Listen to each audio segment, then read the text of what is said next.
Let's describe the mine there a bit.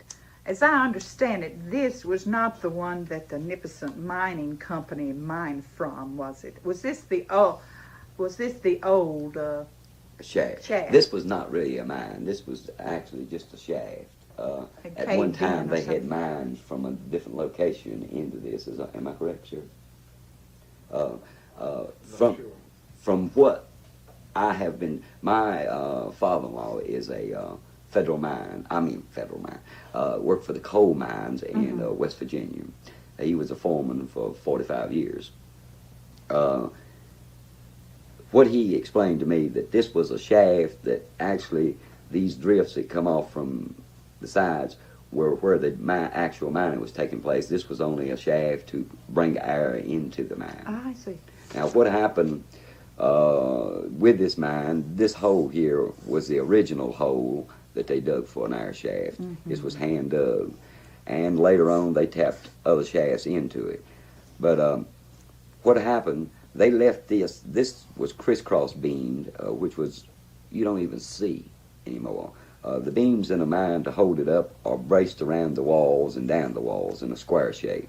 These were X beams running across the ceiling in them. So this had not been reworked, in my personal opinion. And what they did is they came over later and dug in from the other side of the mountain and run through the mountain until they hit this shaft. When they hit this shaft, they reinforced their shaft from there back. But as far as this part, it looked like they only set a fan up maybe here at where they opened the connections in and used it to ventilate air into the shafts that they were working in below. So I would say that this was not a working shaft itself. It was only an air shaft. An air shaft. How deep down is that first tunnel from the mouth of the mine or from shaft? The first one is about 70 feet down. The one you're speaking of now with the crisscross, is that the one that we're talking about? No. The one at about 220 feet down, or 210, is the one that has the crisscross beams. That's difficult for me to imagine, being underground 200 and some feet. Now, was this your first trip down in a mine? Yes. I think the question I'd like to ask, what was your preparation, and then I ask about your religious aspect of it. What was your preparation? What kind of gear did you wear? Protective clothing or what else? I used a skin diver's wetsuit because I thought that I might get involved with water because of the shaft being left open.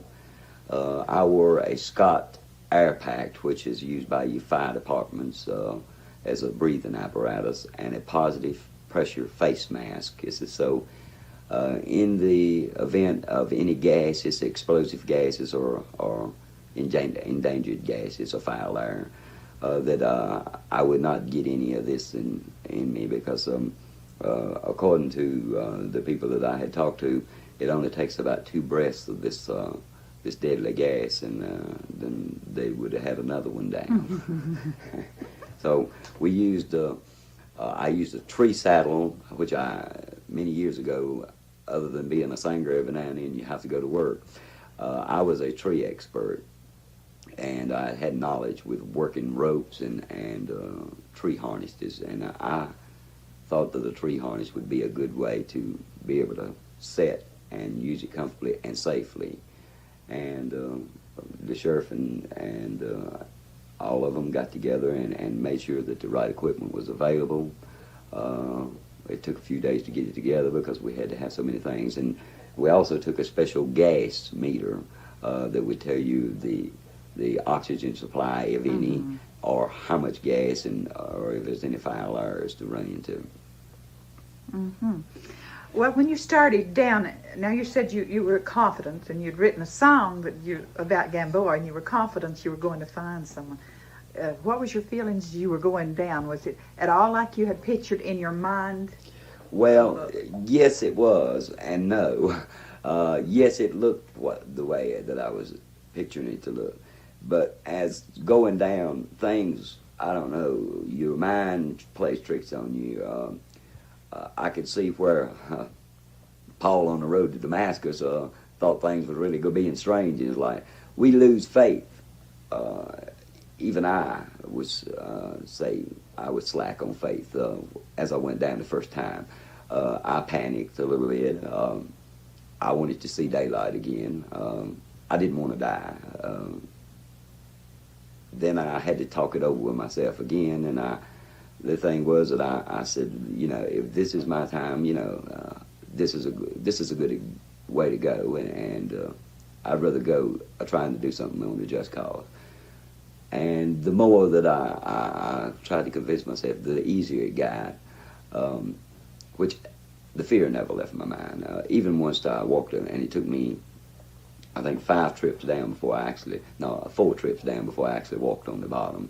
And I was only down briefly because I touched the bottom, and automatically when I set my feet down on the ground, the hose that I was using on the gas detector accidentally stuck into the mud in the ground, so it went off. And so it was indicating that there's no oxygen, and this thing was going crazy, and I thought maybe, you know, there's gases, everything. Mm-hmm. So again, there I was in a bad situation. How deep was that? This was at about 200, well, I was on top of the cone, so this was actually about 215 feet down. You spoke of the mouth of the mine being, the shaft being wide, and then it coned down to a narrow space. How narrow did it get? In some places, most of the time it stayed around 10 feet in diameter as it closed in.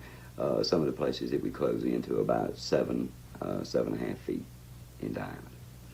Was it pretty busy down there, the earth movements and that sort of thing? It was spooky, you might say? Yes, very strange. It would sound like you would shoot a 38 pistol would go off in the bottom, and then it would crack from one end, and you'd hear it travel through. And then there was a lot of debris in one of the openings that went back through the mountain. Would constantly fall in wood mm-hmm. debris and timber. And I don't know if it was from ice melting, water melting underground causing this to happen, but yes, it was a very, very strange sound and very kind of eerie, wasn't it? Yes. How long, or do you think, well, let me think about this question. Do you think that in a time that the dirt would have blown over these men if you hadn't have gone?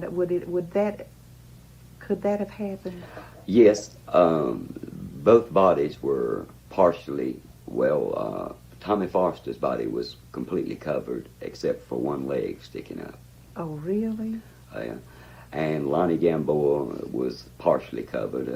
His feet had been completely covered up from his knees down. His back was partially covered, and rock and debris had almost covered him up. If we had waited 2 more weeks, it would have been hard to find him. Now, there was some speculation that Paul Bear was to have said, or it was reported in the newspaper that he was to have said that made the 22nd or body or something.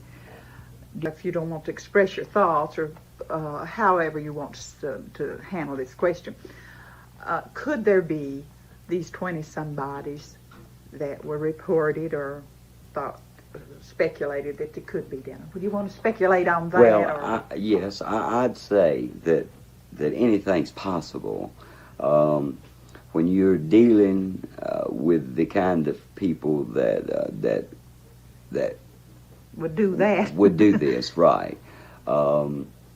Anything is possible. The big thing was this.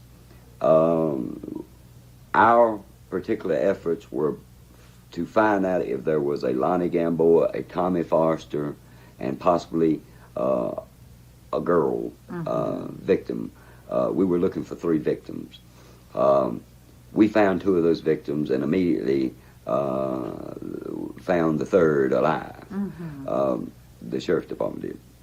We feel like there was no indication of any families or any other persons other than one guy making the statement that there were other bodies.